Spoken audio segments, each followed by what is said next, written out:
Hello everyone, and welcome back to Year 7 of Rainclan and 2024. This video is part of a series, so make sure that you are all caught up to speed before watching this video. The links to the playlist will be linked below in the description. At the end of last year, we left the Cats of Rainclan heading north towards the Slate Clan border to go into battle in order to avenge the deaths of their fallen clanmates. This first little narration section will be going over the events of said battle. To see how this worked out, I basically rolled a bunch of dice and gave the cats different modifiers to add to their rolls depending on their experience level. I don't really have a generator or anything to share since it was done pretty haphazardly and on the fly. But that being said, this is a battle, so there will be descriptions of cat violence and death similar to the content that is written out in the books. If that is not your cup of tea, then feel free to skip ahead. There should be a timestamp pinned in the comments below. With all that being said, let's get right into it. In the snows of Leafbear, the Rainclan cats carefully ascend the hillside to meet Slate Clan on the border. The leaders of the two parties, Cloudyfeather and Birchstar, stare each other down. No words are spoken as Birchstar flicks his tail and the Slate Clan cats attack. Oakspeckle and Minty combo attack against Cinderclash. The two of them are quickly able to overcome the troublesome she-cat, who flees the battle, valuing her own life. Cloudyfeather and Hollyspot are cornered by two terrified young apprentices, Heronpaw and Applepaw. Despite being clearly outmatched, the apprentices gang up on Hollyspot, who manages to fend them off. Cloudyfeather lifts Heronpaw up by the scruff, sending him tumbling into the snowbank. The two warriors stand tall in front of Applepaw, who holds his ground, fluffing himself up to look bigger. Cloudyfeather urges the young apprentice to not get himself killed. Applepaw thinks for a moment and then nods, running off to bring Heronpaw to safety. Garlic Bush is caught off guard by Silverthrift. Silverthrift pins the larger Tom down by his tail as Garlic Bush yowls in pain. Meanwhile, Goldentail faces off in a one-on-one battle with the senior warrior Falconreed. He manages to get a nasty swing on her face. Falconreed retaliates with her own swipe at Goldentail's eyes. The world goes red for the young Tom as Minty helps him off the field to his sister Copperbracken, who's helping out as a field medic. Seeing Falconreed almost kill Goldentail, Hollyspot ambushes her, delivering a swift bite to the Slate Clan warrior's neck. Falconreed limps away from the battlefield to lick her wounds. The Slate Clan warrior Shadowshriek admits to being the cat to kill Greenfreckle and Dovestripe. Daisy J and Patchpaw race after her to take revenge against their family. Patchpaw leaps forward, but Shadowshriek dives underneath, raking her claws across his belly, yet is pushed aside by Daisy J, unable to do any serious damage. The two square off as Shadowshriek takes a swing at Daisy J, pinning her to the ground. Patchpaw manages to rip the aggressor off of his mother, who delivers a killing blow to the throat. Mother and son stare down at the red slowly seeping into the snow, upset at what they had to do, but knowing that it was the right decision in the end. Birchstar and his deputy, Sharp Snow, sit back as the battle commences, watching the carnage. As they see their weaker warriors flee, the two of them engage in the battle. Oakspeckle faces off against Sharp Snow, trading blows, but Oakspeckle rakes her claws across his face enough to leave him bleeding, disoriented in the snow. Oakspeckle then limps herself out of harm's way, nursing the garish wounds in her side. Birchstar joins Silverthrift, towering above Garlic Bush, when Cloudyfeather races in to back him up. It's too late, however, as Birchstar's lips drip with lethal blood into the snow. Enraged, Cloudyfeather lunges at Birchstar, catching the Tom by the tail before he has a chance to get away. Cloudyfeather offers Birchstar the chance to flee, that no more blood needs to be shed this day. Birchstar snarls, saying that he would not limp away like a coward like the rest of his clan, and lunges at Cloudyfeather, swiping his throat in a near-lethal swing. Cloudyfeather is left stunned, dizzy from the blood loss, but manages to knock the old cat back down to the ground. Uncertainty in his eyes, Cloudyfeather sinks their claws into Birchstar's flank. The old cat shakes them off and limps forward a few paces. No cat dares move a muscle as Birchstar turns around to face the crowd of cats, on uneven legs, before collapsing into the snow, unmoving. Slate Clan cats leave the battlefield, back towards their rocky home in the mountains. While Rainclan has won this day, Sharp Snow glares at the victorious cats beneath the blood covering his face. Thanks to Rainclan, he had just gotten himself a promotion, and he vowed to prove to Rainclan how strong of a leader he could be. I hope you all enjoyed the little narrative section. Getting right into Starclan, luckily we only have 2 deaths this year, First of which is Garlic Bush, who died in the battle versus Clan. He was cornered by two of Clan's strongest warriors, and even though he was a good fighter himself, Garlic Bush was no match for the leader Birchstar. Although I won't be drawing him in this video, just know that Birchstar definitely went to the Dark Forest for his crimes, as did Shadowshriek, who killed Greenfreckle and Dovestripe last year. Not much else happened to Garlic Bush, since technically the battle happened during the time skip, but he died at 35 moons old. The only other cat to die this year was unfortunately Oakspeckle, who saved the life of a kit from a snake but later succumbed to the venom. She had actually survived a similar snake bite a few years ago, so it's sad to see that she won't be able to win out in the end. She fought bravely in the Slate Clan battle, only sustaining minor wounds. She was a great warrior all throughout her life, but she never did get an apprentice, which I think she was robbed of. I think that's the saddest part of all of this, since she really wanted to have an apprentice in order to pass on her wisdom towards the end of her life, and she even had deputy goals this year. So, yeah, this one is very sad. With so many injuries and accidents, at one point in a clan of 31 cats, we only had 5 fully able warriors to send out on patrol. While things picked up towards the end of the year, everyone is still a little bit shaken by the events. First up is Linkstar, who had his ups and downs. He started the year with a broken leg that he was able to recover from, but prevented him in partaking in the Slate Clan battle. He thinks things went well with that, all things considered, but Slate Clan has still been causing problems on the border. Linkstar in general has been very emotionally volatile this year. He was seen talking to Howlmask at one point, who was still trying to manipulate him from his place in exile, which is, not a great sign. And when somebody questioned his ability to lead, he punished that cat in a bout of anger and insecurity. He died twice this year, once from poisoned prey and a second time from a dog that Howlmask totally sicked on him, after presumably not living up to his end of the deal, being as incompetent as he is. He's only been leader for about a year and a half now, and is on his 5th life, which he isn't too happy about. Linkstar is seriously considering stepping down from the position, as he's rethinking his priorities, since he got a mate this year, and does not want to keep living under all of this stress, especially when it seems that everything is out to get him. Cloudyfeather has really pulled their own as the main character TM, and is really proving themselves to be a good deputy. He feels very overworked, but takes his job seriously, and is doing his best to bond with many cats during this hard year. Given everything that is going on, he tries his best to cheer other cats up. They were able to build up the courage to bring a gift to Minty and ask her to be their mate, but was rejected even after Minty was the most supportive cat in the clan about Cloudyfeather's position of deputy. Eventually, Minty ended up challenging Linkstar and ended up getting seriously hurt, which Cloudyfeather feels incredibly guilty over. All romantic hope does not seem lost, however, as they're rebuilding their friendship with Darkleaf.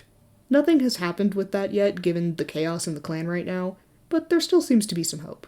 The last thing to mention is that Cloudyfeather decided to wear petals on their pelt, which I think is in honor of Greenfreckle, and I find it adorable. I made them blue as well to make them distinct. Things have gotten chaotic in the healer's den this year too. One night, all 3 of the healers got a vision from a Starclan cat of a bloody trail running through the forest, leading to a bleeding bundle of berry bushes being crushed by a massive grey stone. All 3 of the healers took this dark omen in different ways, yet Pearhope believes it to be a dark warning regarding the clan's herb supply, which has been dwindling and rotting throughout the year. Pearhope is busy and bitter this year, especially considering the one cat she's trying to get close to romantically has completely shut her out due to some drama, which we'll get more into later. But yeah, she's not really having the best of times. We will get to Copperbracken later on, but for now we will cut to Brambledon, who is kind of panicking at the moment. The sudden onslaught of illnesses mixed with low herb supply has all of the healers in a bit of a tizzy, but Brambledon himself is concerned that the omen he received has something to do with him or his sister. As they've grown older, Brambledon has drifted away from his sister Hollyspot, but is still very concerned for both of their safety. He is worried that other cats are judging him, and he has lost a lot of his confidence. He and Pearhope did actually try to rescue a Slate Clan warrior named Lightshimmer and his kits this year. Although Lightshimmer unfortunately passed, the kits are now sheltering in Rainclan. Brambledon seems to like helping out with the kittens, and was even teaching a group of them about basic medical treatment, which they all seem to enjoy. First in the lineup of warriors is a new cat called Pine. get ready because we have a lot of refugees who joined the clan this year. Pine is a pretty old cat who joined the clan in the second half of the year. She joined at 96 moons old and is confident, a renowned hunter with valuable insight. She was formerly a loner and was chased away from her home. She caught white cough at one point during the year, but recovered. Pine frequently visits her old kitty pet friends, and even invited one of them to join with his kits. Pine hasn't really done much yet, but I think she's really cool and pretty, and I love having a sassy old lady in the clan. Darkleaf is getting old, and he is currently our only remaining founder at 91 moons old. I'm really surprised that he's the only one left, and I really hope he sticks around so that way he can continue to tell stories of the clan's founding. He was quite sad at Oakspeckle's death, but is doing his best to try and not let the grief get to him.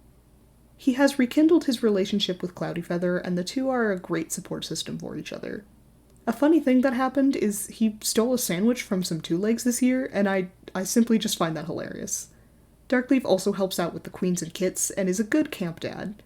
He's definitely eyeing a couple of the kits as possible apprentices, since he really seems to enjoy helping out the younger members of the clan when he can. Oh man, Carptooth just cannot catch a break. She is 77 moons this year, and she's made some, let's say, interesting mistakes.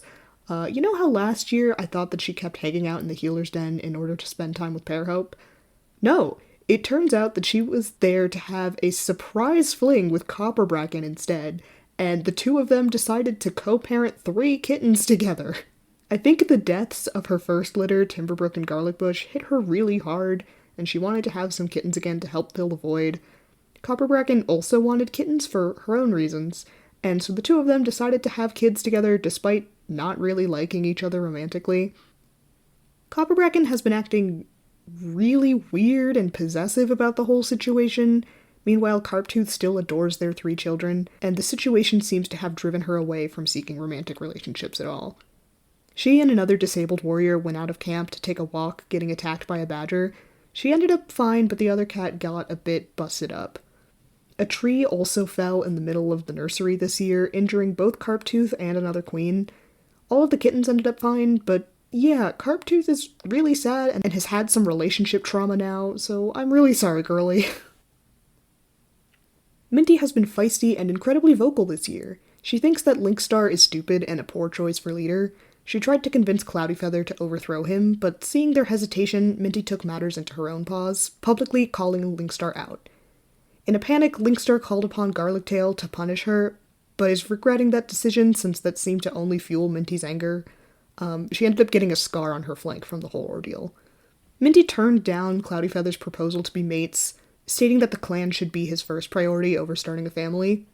Speaking of family, Minty is a grandmother now, but she seems to not be as focused on that, seeing politics and getting rid of Linkstar is taking most of her attention at the moment. She also gained the good mediator skill this year, which I take to mean her getting involved in all of the clan politics lately. Goldentail has surprisingly had a pretty positive year, all things considered. He got blinded in the battle against Slightclan and nearly died, which seems to have set a lot of his priorities straight. Although he is still a strong warrior, he's trying to take things easy after his injury. After his near-death experience, he reconsidered his relationship with Linkstar and confessed his love. The two of them are happy together and have almost a full romance bar already. Goldentail is incredibly in love with his mate, and although he is worried about Linkstar, he supports his mate as leader and wants them to be the ultimate power couple. He helped defend Linkstar's honor against Minty and has placed himself as Linkstar's guardian despite his own injuries, of which he is currently nursing a badger wound after that stroll with Carptooth. He is concerned about the badger's proximity to camp with all the kits around, and is concerned with the clan's safety. He keeps telling the deputy Cloudyfeather about his concerns, thinking he knows better, which only adds to Cloudyfeather's stress levels right now. Honeyhollow is another new addition to the clan. She served as a surrogate mother for one of the gay couples in the clan, and later asked to join them, in Rainclan for safety. She felt her old kitty pet life was boring, and agreed to join the adventurous life of a warrior. She is childish and a good storyteller. Honeyhollow was in the nursery when a tree fell into camp, injuring both her and Carptooth. She's recovering from a broken back and is doing her best to be cheerful about the whole situation. She's very excited about clan life. Most exciting, however, is the fact that she has tiny crushes on both of the cats whose kittens she was the surrogate for. So we have the potential for our first poly relationship in the clan. She is super cute, I love her design, and I can't wait to see how she settles in. 2 more newcomers to the clan are the loner lesbians Carnation and Quake. They joined and immediately got a romance bar, so I imagine that they were mates outside of the clan before joining. Carnation is gloomy and a great speaker, while Quake is grumpy, a good swimmer, and a great storyteller.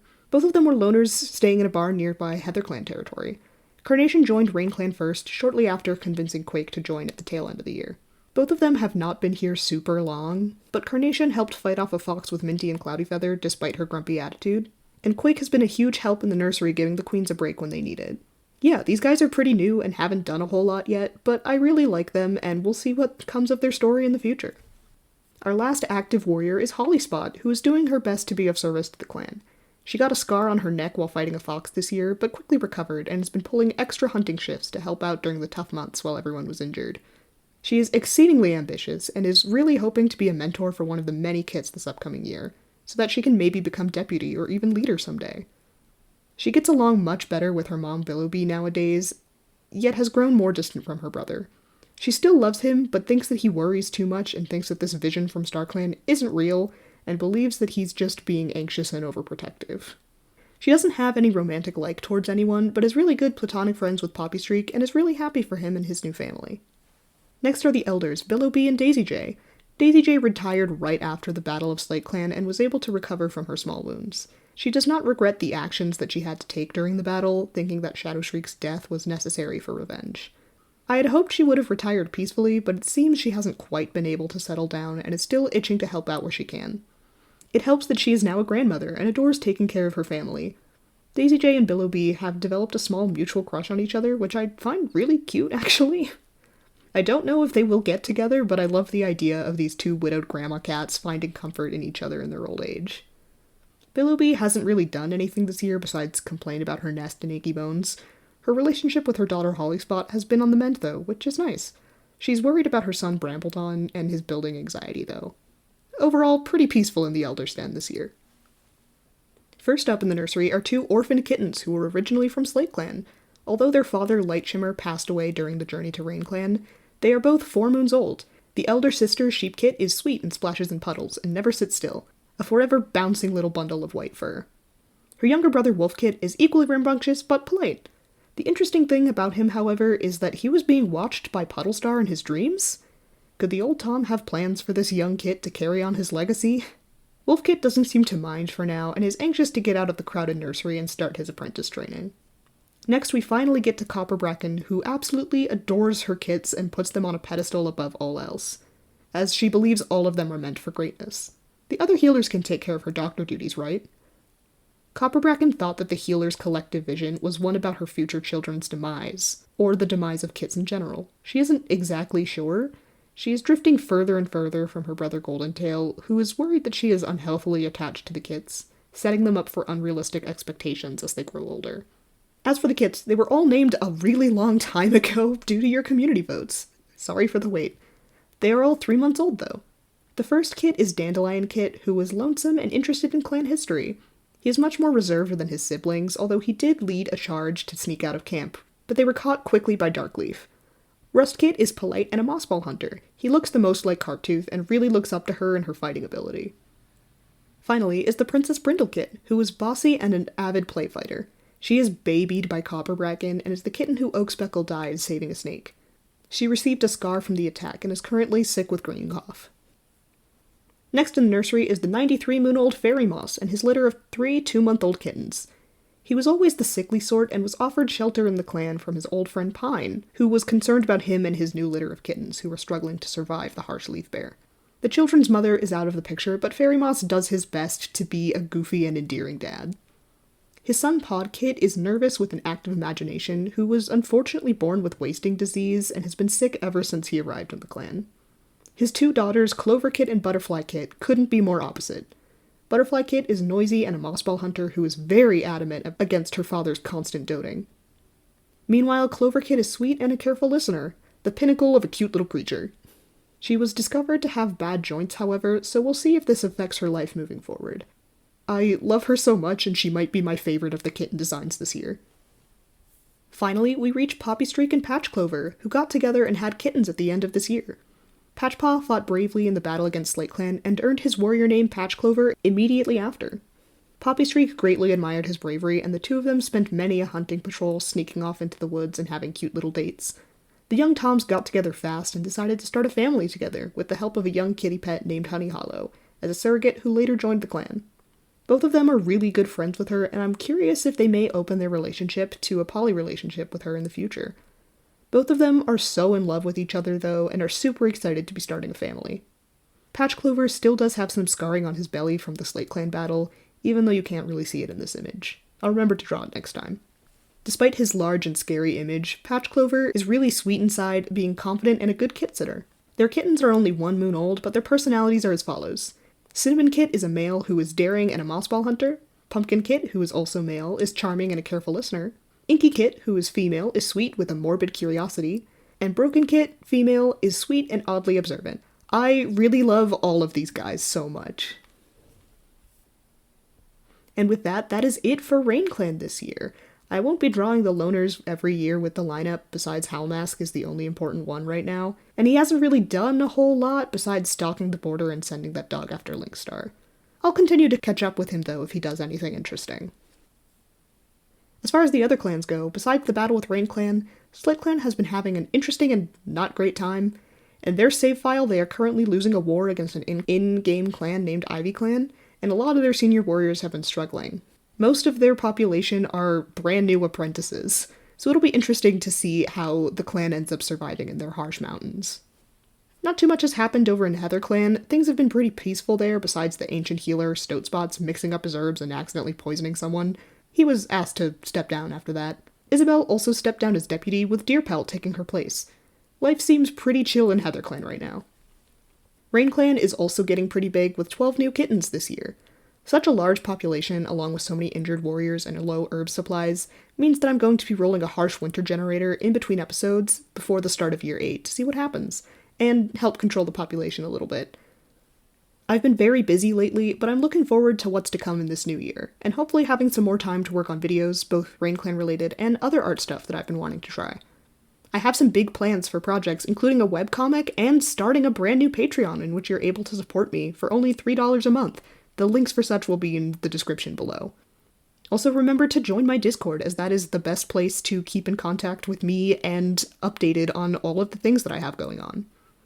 I really cannot thank you all enough for all the support that you've given me and the series. And it would be amazing for you to subscribe if you haven't already, and give the video a like if you want YouTube to know that you enjoy my content, and also help me make more Rainclan videos in the future. Thank you all so much for watching, and I will see you all next time.